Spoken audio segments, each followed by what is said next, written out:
Karena kamu sudah banyak bicara, mari kita bicarakan kondisimu, ucap Xiaoyan. Dia tidak percaya bahwa Hutua ini akan mengungkapkan informasi ini kepadanya secara gratis. Hutua menyeringai dan lidah merahnya menjilat bibirnya. Segera setelah itu dia mengangkat pandangannya dan perlahan berkata, "Kamu benar-benar berterus terang. Ini jauh lebih mudah daripada Modi. Aku tidak akan banyak bicara. 4 pil obat tingkat kaisar. Orang tua ini menjamin bahwa aku tidak akan menyerangmu ketika saatnya tiba," ucap Hutua. Setelah kata-kata ini diucapkan, Xiaoyan segera mengerutkan keningnya. Matanya menyipit menjadi garis tipis saat dia menatap Hutua dengan sepasang mata yang tajam. Namun Hutua bertindak seolah-olah itu bukan apa-apa. "Kamu benar-benar ingin menjadi Oriole," ucap Xiaoyan, berkata dengan nada acuh tak acuh. "Hahaha, itu hanyalah harta duniawi. Kenapa kamu harus begitu peduli? Dengan kekayaanmu saat ini, kamu tidak kekurangan barang-barang ini. Terlebih lagi jika aku mengambil tindakan pada saat itu, kamu bahkan tidak akan bisa menyimpannya.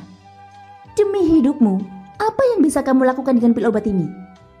Anggaplah 4 pil obat tingkat kaisar sebagai ganti nyawamu. Ini adalah kesepakatan yang sangat berharga," ucap Hutua. Xiaoyan menatap Hutua dan mencibir. Dia mengulurkan tangannya dan dengan santai mengepalkan tangannya ke udara. Dengan kilatan cahaya, botol giok muncul di tangan Xiaoyan. Ini adalah botol giok yang dilemparkan Xiaoyan kepada lelaki tua di rumah lelang. Isinya 4 pil obat tingkat kaisar. Mata Hutua berbinar saat melihat ini. Keserakahan keluar dari matanya. "Hadiah yang dijanjikan Modi kepadamu mungkin hanya setengah dari apa yang kamu minta dariku. 4 pil obat tingkat kaisar. Kamu benar-benar meminta terlalu banyak," ucap Xiaoyan. Ekspresi Hutua langsung berubah ketika kata-kata Xiaoyan diucapkan. Namun sebelum dia bisa membuka mulutnya, Xiaoyan segera membuka mulutnya dan berkata, "4 pil obat tingkat kaisar sudah cukup bagiku untuk menemukan 2 bandi elit tingkat tinggi untuk melindungiku di luar. Terlebih lagi mereka pasti akan berusaha sekuat tenaga untuk melindungiku. Jadi menurutmu mengapa kamu harus meminta 4 pil obat tingkat kaisar?" ucap Xiaoyan. Ekspresi wajah Hutua berubah.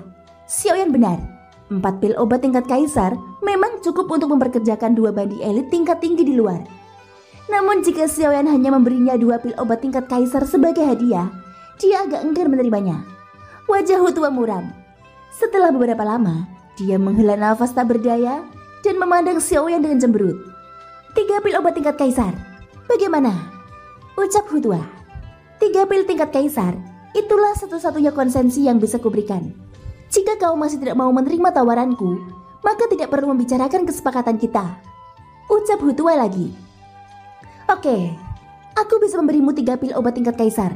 Namun kamu harus berjanji padaku satu hal, ucap Xiaoyan. Hal ini membuat Hutua yang baru saja pulih kembali mengernyit. Xiaoyan mengabaikannya.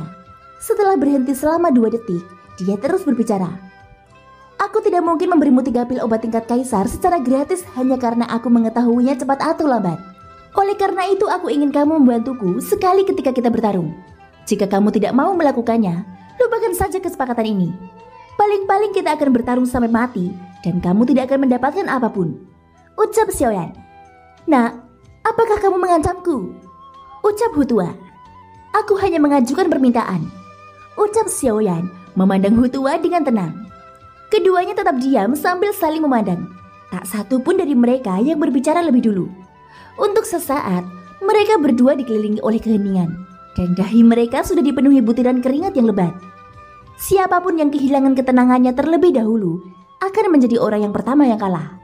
Hasilnya akan ditentukan oleh pihak lain. Lupakan saja. Karena kamu tidak bersedia, aku tidak akan memaksamu.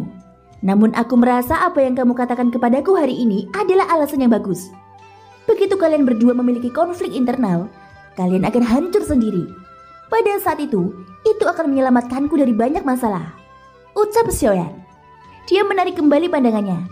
Dia tidak bisa diganggu dengan Hutua. Dia berbalik dan hendak pergi. Saat Hutua melihat ini, ekspresinya langsung berubah. Dia tidak menyangka Xiaoyan begitu tegas. "Baik-baik, aku berjanji kepadamu. Jika ada kebutuhan, aku akan mengambil tindakan membantumu. Namun aku hanya akan mengambil tindakan sekali. Setelah keluar dari kolam petir kehampaan, kita tidak akan berhutang apapun satu sama lain," ucap Hutua. "Kesepakatan," ucap Xiaoyan. Xiaoyan berbalik dan menatap Hutua sambil tersenyum. Hutua hanya bisa menghela nafas tanpa daya. Dia awalnya ingin memanfaatkan kesempatan ini untuk mendapatkan beberapa keuntungan. Namun dia tidak menyangka bahwa dia akan ditarik paksa ke dalam perahu oleh Xiaoyan. Ketika Hutua melihat senyum kemenangan Xiaoyan, dia mencibir di dalam hatinya.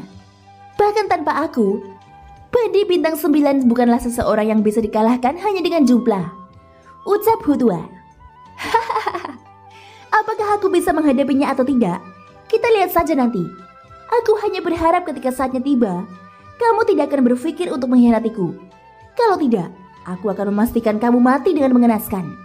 Percayalah padaku, ucap Xiaoyan tersenyum tipis. Matanya tertuju pada Hutua. Api surgawi muncul di kedalaman matanya. Ancaman dalam kata-katanya tidak dapat disangkal. Ketika Hutua melihat ini, dia diam-diam terkejut. Dari nada bicaranya, sepertinya Xiaoyan tidak berbohong. Dengan reputasi Xiaoyan, Hutua yakin bahwa Xiaoyan tidak mengatakan omong kosong padanya.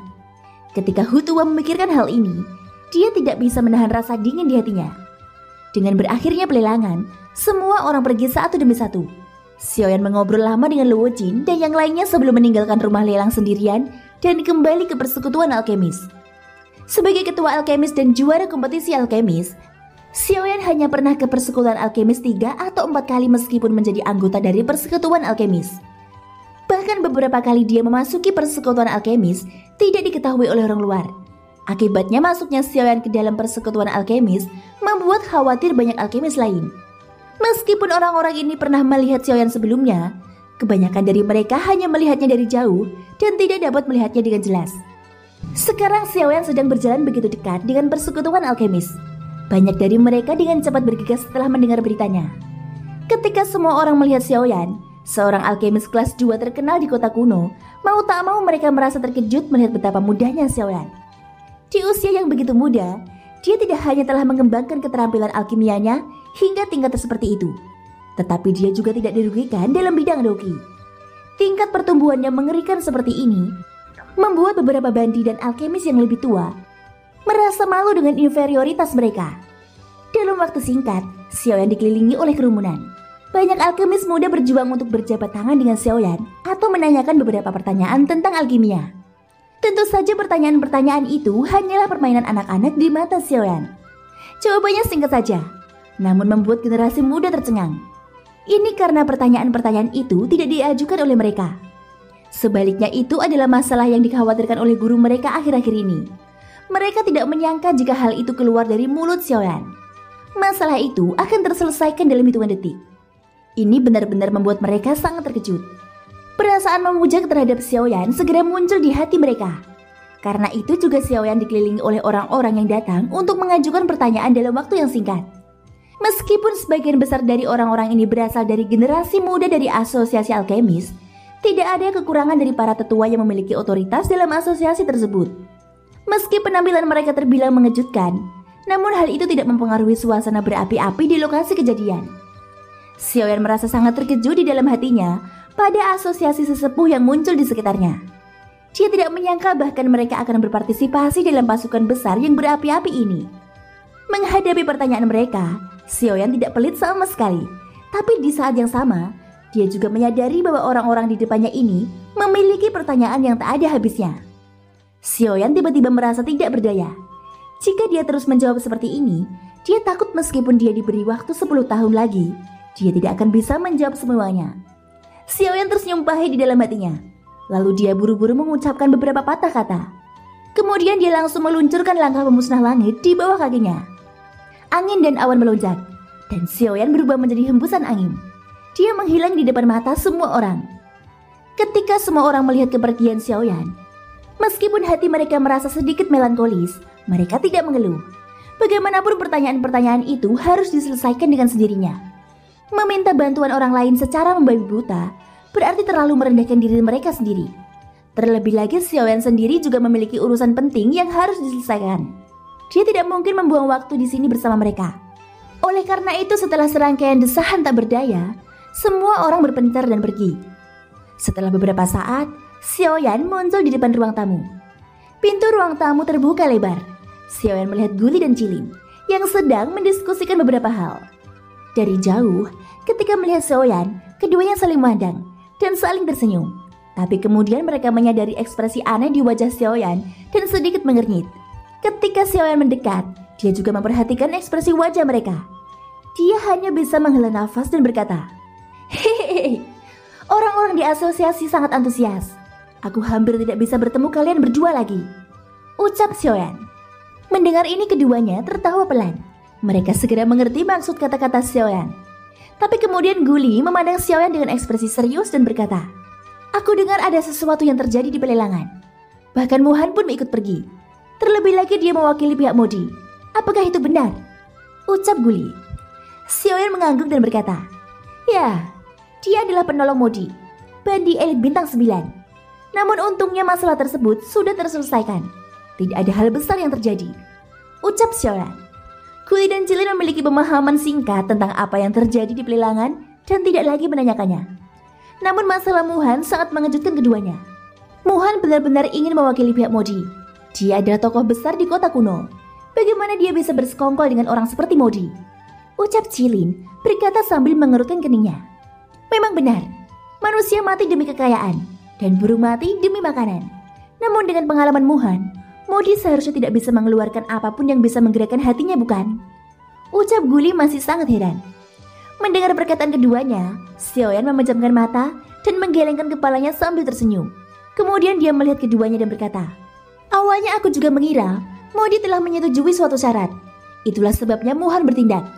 Namun hari ini Hutua memberitahuku alasannya," ucap Xiaoyan. Mendengar perkataan Xiaoyan, Guli dan Jilin langsung mengerutkan kening. Mereka memandang Xiaoyan dengan tatapan curiga. Hutua adalah bandi elit bintang 8 yang telah dibayar mahal oleh Modi untuk diundang. Bagaimana mungkin dia bisa mengungkapkan informasi tentang sisi Modi kepada Xiaoyan? Mungkinkah ada jebakan? Xiaoyan menggelengkan kepalanya. Matanya juga menunjukkan ekspresi tidak yakin. Dia ragu-ragu sejenak sebelum membuka mulut untuk berbicara. Terlepas dari apakah itu benar atau salah, apa yang dia katakan kepadaku hari ini sepenuhnya masuk akal. Terlepas dari apakah itu Yanbing atau Muhan, alasan mengapa mereka bertindak melawanku juga karena ini, ucap Xiaoyan. Selanjutnya Xiaoyan dengan singkat memberitahu Guli dan Jilin tentang Fang Sun, Wang Qi, dan Wu Mohui, serta informasi yang diberitahukan Hutua kepadanya di gang. Ketika kedua lelaki tua itu mendengar ini, mereka sangat terkejut. Baru sekarang mereka tahu bahwa selama Xiaoyan berada di kota kuno, sebenarnya ada hal-hal yang bahkan mereka tidak sadari telah terjadi. Ketika mereka berdua mendengar bahwa orang-orang itu telah dihasut atau direkrut oleh Modi, mereka terkejut dengan kekejaman Modi. Modi ini benar-benar tidak bermoral demi mencapai tujuannya. Pada saat ini mereka berdua benar-benar berharap bisa mencabik-cabik Modi menjadi ribuan keping dan membakar tulangnya menjadi abu. Kenapa kita harus membiarkan sampah alkemis seperti itu tinggal lama di dunia ini? Ucap Jilin. Hati Jilin dipenuhi amarah saat dia berteriak dengan tegas. Di bawah lengan bajunya, tinjunya terkepal erat, menyebabkan pembuluh darahnya menonjol. Dibandingkan Jilin, Guli jauh lebih tenang. Dia lebih berpandangan jauh ke depan. Pada saat ini hal pertama yang terlintas dalam pikirannya adalah masalah undangan kolam petir. Yan Xiao, saat kita memasuki kolam petir kehampaan, kita harus menghadapi bandi elit bintang 9. Begitu Yanbing dan bandi bintang 7 menerobos, keseluruhan kekuatan tim Modi akan meningkat pesat. Saat itu kita bahkan tidak punya kesempatan untuk membalas, ucap Guli. Xiaoyan mengangguk. Ini juga merupakan kekhawatiran terbesarnya saat ini. Setelah Yanbing menerobos, bandi bintang 7 tidak perlu bertindak. Hanya 2 bandi elit bintang 9 sudah cukup untuk menghancurkan mereka. Lalu apa yang harus kita lakukan? Jangan bilang padaku bahwa kita hanya bisa melepaskan kesempatan ini untuk masuki kolam petir hampa. Jika itu masalahnya, kita harus menunggu 100 tahun lagi sebelum kita bisa memasuki kolam petir lagi, ucap Jilin. 100 tahun bukanlah waktu yang lama dan juga tidak singkat. Di mata para ahli sejati, bahkan 100 tahun atau 1000 tahun akan berlalu dalam sekejap mata. Namun bagi Guli dan Jilin, mustahil bagi mereka untuk menganggapnya bukan apa-apa. Tidak, kita harus masuk ke kolam petir hampa. Namun pada saat itu, kita tidak bisa hanya duduk di sana dan menunggu kematian. Kita harus menyerang terlebih dahulu dan mendapatkan keunggulan, sementara mereka baru saja masuk dan belum menerobos. Namun kita harus mengambil keuntungan dari fakta bahwa hanya ada 1 bandi bintang 9. Ayo kita mengerahkan seluruh kekuatan kita dan menghadapi bandi bintang 7 itu terlebih dahulu. Adapun Yanbing, serahkan dia pada Hutua, ucap Xiaoyan. Mendengar kata-kata Xiaoyan, Guli dan Jilin merasa heran. Xiaoyan biasanya tidak terlihat menarik. Mereka tidak menyangka dia begitu tegas dalam melakukan sesuatu. Ya, benar. Dengan cara ini pihak Modi akan memiliki total 5 orang. Modi tidak akan bisa melakukan apapun. Hutua akan berbalik dan menghentikan Yan Bing. Setelah berurusan dengan bandi bintang 7 itu, kita akan melenyapkan 4 orang sekaligus. Hanya Muhan bintang 9 yang tersisa. Ucap Xiaoyan lagi. Guli tersenyum dan mengangguk. Dia terus menganalisis apa yang dikatakan Xiaoyan. Mendengar ini, Jilin juga mengangguk. Memang benar, saat mereka memasuki kolam petir hampa, itu adalah kesempatan terbaik bagi mereka. Sedangkan untuk Hutua, meski mereka berdua punya pendapat masing-masing tentangnya, karena Xiaoyan memilih untuk mempercayainya, mereka hanya bisa dengan enggan menerimanya. Mereka percaya bahwa dengan penglihatan Xiaoyan, dia akan dapat menentukan apakah ini benar atau salah. Kalau begitu serahkan Muhan pada kami berdua bersaudara. Meskipun kami bukan tandingannya, jika kami ingin menghentikannya, kami seharusnya bisa melakukannya. Lagi pula bahkan jika dia adalah bandi elit bintang 9, dia masih tidak akan mampu menghancurkan 2 bandi bintang 8 seperti lumpur. Ucap Guli dan Jilin. Mendengar ini Xiaoyan mengangguk. Segera setelah itu dia menangkupkan tangannya ke arah Guli dan Jilin dan berkata dengan hormat. Kalau begitu, terima kasih senior atas bantuanmu. Ucap Xiaoyan. Menghadapi ucapan terima kasih Xiaoyan, Guli dan Jilin tersenyum ringan dengan melambaikan tangan mereka. Xiaoyan telah menyelamatkan persekutuan alkemis mereka. Saat ini mereka hanya membantunya menghentikan 1 orang. Meskipun orang itu adalah bandi elit bintang 9, itu bukan masalah besar. Setelah berdiskusi dengan Guli dan Jilin, masalah kolam petir hampa untuk sementara diselesaikan. Sekarang masih ada waktu setengah bulan sebelum pembukaan kolam petir kehampaan. Jadi Xiaoyan hanya tinggal di asosiasi alkemis. Wei Yi telah tewas dan tempat tinggalnya telah diubah sepenuhnya oleh Guli. Xiaoyan sekarang adalah ketua alkemis dari asosiasi alkemis. Jadi dia secara alami tinggal di sana. Pada hari-hari berikutnya, semua orang tahu bahwa Xiaoyan tinggal di asosiasi. Dan jumlah orang yang datang untuk mengajukan pertanyaan tiba-tiba meningkat. Di ruangan kecil yang luasnya tidak lebih dari 10 meter persegi, selain beberapa perabotan, juga terdapat keramaian yang ramai. Di luar pintu juga ramai dikunjungi orang. Menghadapi hal ini, Xiaoyan tidak punya solusi lain selain dipenuhi dengan ketidakberdayaan. Guli dan Jilin mungkin memiliki niat untuk membantunya ketika mereka melihat ini. Tapi terlalu banyak alkemis yang datang untuk meminta nasihat. Tidak pantas bagi mereka untuk melakukan intervensi. Saat Wei Yi memimpin, dia serakah dan hanya ingin mengumpulkan kekayaan. Ketika dia melihat alkemis tingkat rendah, dia memasang pandangan menghina. Jika Anda tidak membayar harga tertentu, dia tidak akan peduli dengan Anda. Dan ini juga mengarah pada fakta bahwa setelah Wei Yi meninggal di tangan Xiaoyan, para alkemis di asosiasi tidak hanya tidak memiliki keluhan apapun tentang Xiaoyan, tetapi mereka juga memiliki kesan yang baik terhadapnya. Selain posisinya saat ini, situasi seperti itu juga wajar. Situasi seperti ini berlanjut selama 3 hari. Pada hari ketiga, Xiaoyan akhirnya tidak mampu menahan pemboman tak kasat mata dari para alkemis tersebut. Dia buru-buru menemukan Guli dan memberitahunya bahwa dia akan membuka kuali untuk memurnikan pil di asosiasi alkemis dan mengizinkan para alkemis tingkat rendah untuk mengamati. Metode ini ternyata bermanfaat bagi semua orang. Meskipun mereka tidak memurnikan pil obat tingkat kaisar lagi, pil obat tingkat 9 masih membuat para alkemis yang hadir sangat bersemangat. Beberapa jenis pil kelas 9 yang biasanya sangat sulit untuk dimurnikan, kini di tangan Xiaoyan. Semua gerakannya tampak sangat mulus. Dari memurnikan bahan obat, hingga memadatkan pil embrio, hingga akhirnya membentuk pil. Proses dalam kuali obat Xiaoyan ini tidak ada jeda sedikit pun. Bahkan kecepatan pemurnian bahan obat 2 kali lebih cepat dari alkemis biasa. Hal ini menyebabkan semua orang terkejut dengan metodenya. Dia memang seorang alkemis peringkat 2. Eksistensi menakutkan yang melampaui alkemis kelas 9 biasa. Pil kelas 9 sebenarnya ada di ujung jarinya. Api surgawi dalam kuali obat di atas panggung berputar, dan kerumunan di bawah panggung terus-menerus berseru. Pil kelas 9 dengan cepat terbentuk di tangan Xiaoyan, dan posisi Xiaoyan di hati semua orang juga meningkat dengan cepat. Hanya dalam beberapa hari, gambaran Xiaoyan di hati setiap orang hampir sama dengan kepala alkemis sebelumnya di masa lalu. Faktanya dia bahkan lebih baik daripada presiden saat ini, Guli dan Jilin. Kamu telah tinggal di asosiasi beberapa hari ini, dan kamu telah mengambil semua pusat perhatian dari kami 2 orang tua. Sekarang di asosiasi, aku bisa mendengar bocah-bocah kecil itu berbicara tentang betapa hebatnya keterampilan alkimia kamu sepanjang hari. Membuat kami berdua tampak sangat tak tertahankan. Hahaha, ucap Guli. Di aula, Guli duduk di samping Xiaoyan, memandang Xiaoyan dengan senyuman di wajahnya, dan berkata dengan bercanda. Ketika yang terakhir mendengar ini, dia tidak bisa menahan senyum pahit. Dia menggelengkan kepalanya dan mendesah pelan, lalu membuka mulutnya dan berkata, "Jika aku bisa membiarkan kalian berdua merasa bingung dengan masalahnya, aku lebih suka kalian berdua menjadi pusat perhatian," ucap Xiaoyan. "Hahaha, lupakan saja. Kami berdua sudah tua, dan kami tidak bisa menahan siksaan seperti kalian anak muda," ucap Guli. Cilin di sampingnya tertawa terbahak-bahak dan berkata, "Xiaoyan hanya bisa menggelengkan kepalanya dan menghela nafas. Ini juga dosa Wei Yi, tapi sekarang dia harus menanggungnya." Memikirkan hal ini, Xiaoyan tidak bisa menahan perasaan sedih di hatinya. Waktu yang tak terlihat berlalu dalam sekejap mata. Dalam sekejap mata, hanya ada 1 malam tersisa sebelum pembukaan kolam petir kehampaan. Saat ini Xiaoyan juga mengesampingkan semua hal sepele lainnya. Sekarang dia sedang duduk bersila di tempat tidur di kamar dengan mata tertutup.